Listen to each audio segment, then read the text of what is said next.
Imagine this for a second. You wake up in a train car, airless, surrounded by screams, hunger, and weak bodies that can barely move. You don't know where they are taking you.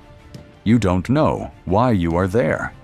And when the doors finally open, you are not met with freedom, nor the work you were promised. You are met with hell on earth. That place existed, and its name was Auschwitz-Birkenau, the worst Nazi concentration and extermination camp, a site designed not only to take your life, but also to erase every trace of who you once were. But wait, what you are about to hear is not simply history.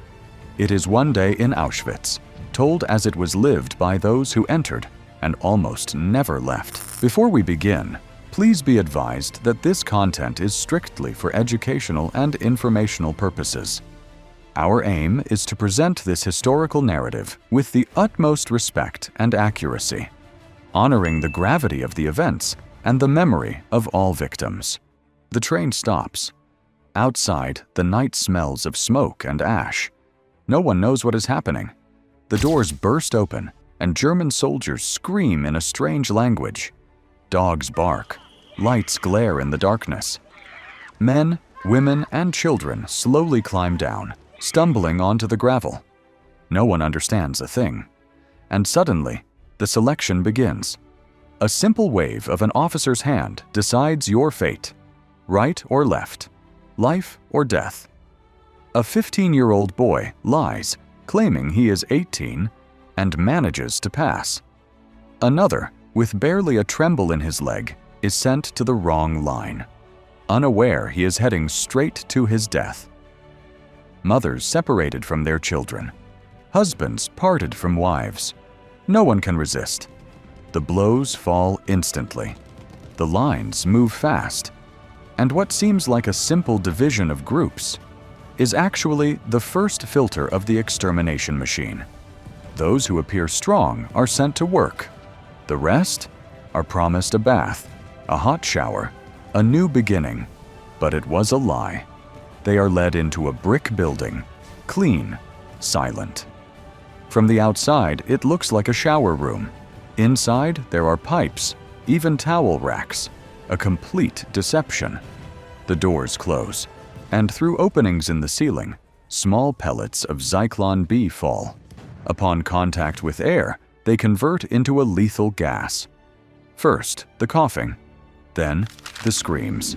Desperate pounding against the walls, scratches left etched into the cement.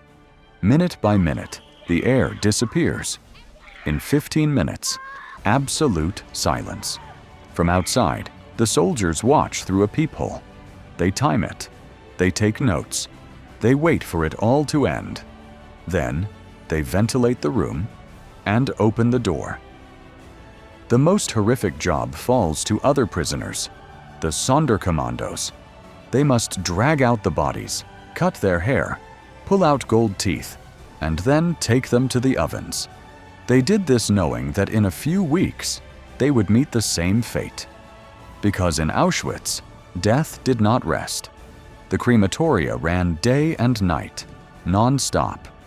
Giant chimneys spewing black smoke that could be seen for miles. The ovens reduced hundreds of bodies in a few hours. And when they were no longer enough, they dug trenches and burned the bodies in the open air. The air was permeated with ash. The smell was impossible to forget. In the words of those who survived, the fire never went out, and the smoke never stopped rising.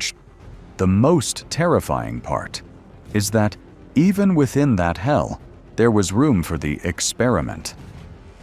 The doctor, Josef Mengele, known as the Angel of Death, selected children and twins for his research. He treated them with a false smile, offering them candy, and then subjected them to atrocious experiments, extractions without anesthesia, injections with toxic substances, mutilations, comparisons between twins. If one died, the other was murdered so they could be compared. It was perverted science, disguised as research. a consultation room of horror where children never left alive. Those who did not go to the chambers were reduced to numbers.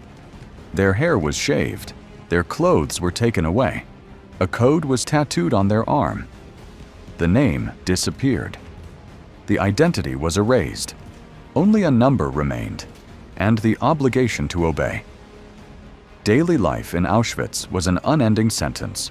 Forced labor from dawn until night, carrying stones, digging trenches, dragging railroad ties, without rest, through the cold, the heat, or the snow. The one who fell received a blow or a gunshot. The others kept marching. Hunger was another executioner. Rations did not exceed 1,200 calories a day. Watery soup at noon, a piece of stale bread at night. Bodies slowly wasted away, skin clinging to bone. Many did not last more than a few weeks. Others survived on pure instinct. Terror was also public. The Nazis performed executions in front of everyone to sow fear. Bodies hanging in the courtyard for hours, mass shootings, cruel punishments like being suspended by arms tied behind the back until dislocated. The lesson was clear. Whoever disobeyed not only died, but served as a warning to the others. And there was even more. Block 11, the building of absolute punishment. Dark, standing cells, without ventilation. Prisoners forced to spend the entire night without sitting, without air, without water. Some died standing up, others from thirst, others from hunger. A silence so oppressive that the screams were suffocated by the damp walls. That was a day in Auschwitz, a place where the sun brought no hope, but more work, more blows, more hunger, where the night brought no rest, but fear, where every moment could be the last. The camp was liberated in 1945 when the Red Army entered and found what remained. Barracks full of corpses, still hot ovens, ashes scattered on the ground. More than 1 million people were murdered there.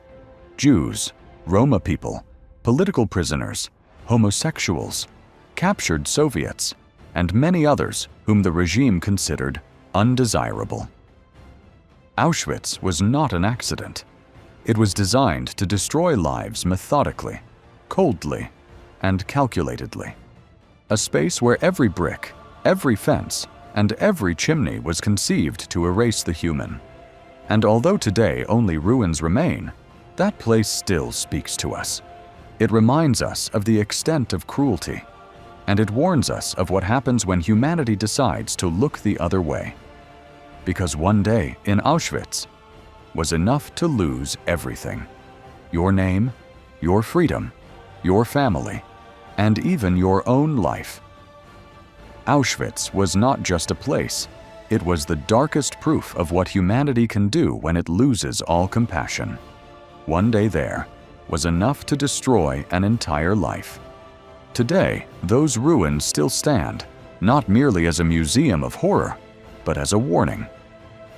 Because history screams, and it reminds us that silence and forgetfulness are its best allies. Do not let this account remain only in your ears. Share it, spread it, so that no one can ever again say, "We did not know." Memory is the only thing that keeps alive the vow that was born after the liberation of the camps. Never again.